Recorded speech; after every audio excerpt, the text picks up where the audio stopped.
ఏంటి మరి సంగతులు ఎలా ఉన్నారు అందరూ బాగున్నారా? Welcome back to happy home vlogs. Today recipe tea time snacks. చాలా బాగుంటుంది. షుగర్ పేషెంట్స్ కూడా తినగలిగేలాగా బియ్యం పిండి ఉప్పు ఇలాంటివి తక్కువగా వేసుకొని చేసుకున్నాం. ఇదైతే కంప్లీట్గా బియ్యం పిండి లేకుండా చేసిన రెసిపీ.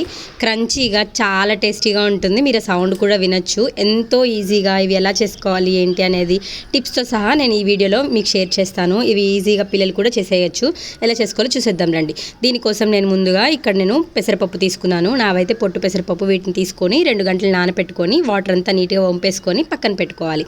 ఇలా చేసుకున్న వాటిని ఒక మిక్సీ జార్లోకి తీసుకొని స్మూత్గా పేస్ట్ లాగా బ్లెండ్ చేసుకోవాలి. కచ్చవచ్చగా కూడా చేసుకోవచ్చు, కానీ స్మూత్గా చేసుకుంటే క్రంచీగా చాలా టేస్టీగా వస్తాయి. ఇలా నీట్గా మిక్సీలో ఇలా వాటర్ ఎక్కువ యాడ్ చేయకుండా కొంచెం వాటర్ వేసుకొని కొంచెం గట్టిగా కన్సిస్టెన్సీ చూసుకొని యాడ్ చేసుకోవాలి.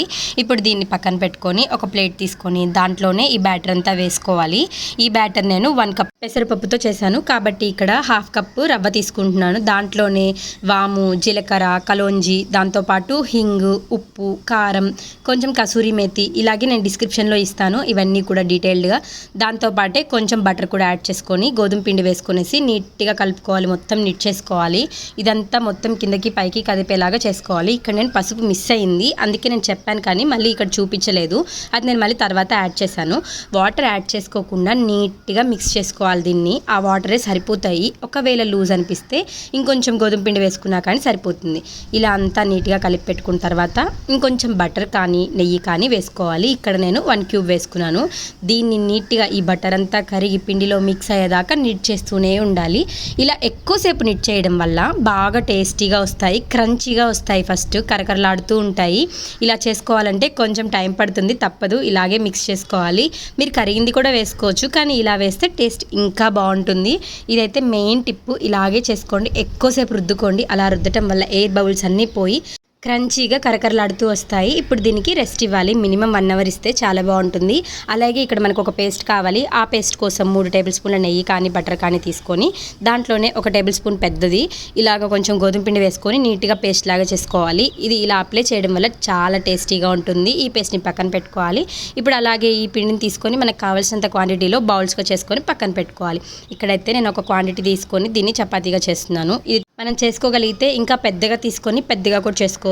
ఇక్కడ నేను కింద ఫ్లోర్ని నీట్గా క్లీన్ చేసేసుకొని కొంచెం చపాతీ పిండి వేసి దీన్ని నీట్గా 2 సైడ్లు నీట్గా ప్రెస్ చేసుకుంటున్నాను. ఎక్కువ పల్చగా కాకుండా ఎక్కువ మందంగా కాకుండా వీడియోలో చూపిస్తున్న విధంగా 2 సైడ్స్ తిప్పుకుంటూ పిండి పూసుకుంటూ కలుపుకోవాలి. ఇది ఎక్కడ అతుక్కోకూడదు, నీట్గా స్టిఫ్గా రావాలి, మరీ మెత్తగా రాకూడదు. మీకు రౌండ్గా రావాలని ఏం లేదు, కానీ నీట్గా చేసుకోవాలి. ఇలా బాగా అంతా చేసుకున్న తర్వాత మనం ముందుగా ఒక పేస్ట్ చేసి పెట్టుకున్నాం కదా, ఆ పేస్ట్ని నీట్గా అప్లై చేసుకోవాలి. ఈ చపాతీ చుట్టూరా నీట్గా చేసుకోవాలి. ఇది ఎంత బాగా అప్లై చేసుకుంటే అంత బాగా లేయర్స్ వస్తాయి. దీన్ని ఇలా అప్లై చేసుకున్న తర్వాత మనం చిన్నగా రోల్ చేసుకోవడం స్టార్ట్ చేయాలి.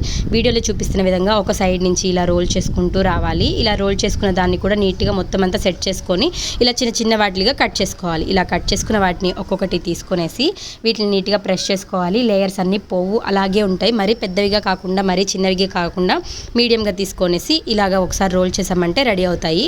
వీటిని చిన్న హోల్స్ వేసుకున్నామంటే పొంగకుండా ఉంటాయి. ఇప్పుడు ఒక ప్యాన్ తీసుకొని డీప్ ఫ్రైకి సరిపడా నూనె వేసుకోవాలి. ఈ నూనె కాలిందో లేదో ఒకసారి చెక్ చేసుకొని ఇది బాగా కాగింది అనుకున్న తర్వాత మనం ముందుగా చేసి పెట్టుకున్నవి ఉన్నాయి కదా రోల్స్ అన్ని, అవి మొత్తం నూనెలో ఒకదానికి ఒకటి వేసుకుంటూ ఉండాలి. ఈ నూనె ఎప్పుడైనా సరే మీడియం హీట్లోనే ఉండాలి, మరీ ఎక్కువ హీట్లో ఉండకూడదు. ఇలా చేసుకున్న వాటిని 2 సైడ్స్ నీట్గా తిప్పుకుంటూ డీప్ ఫ్రై చేసుకోవాలి.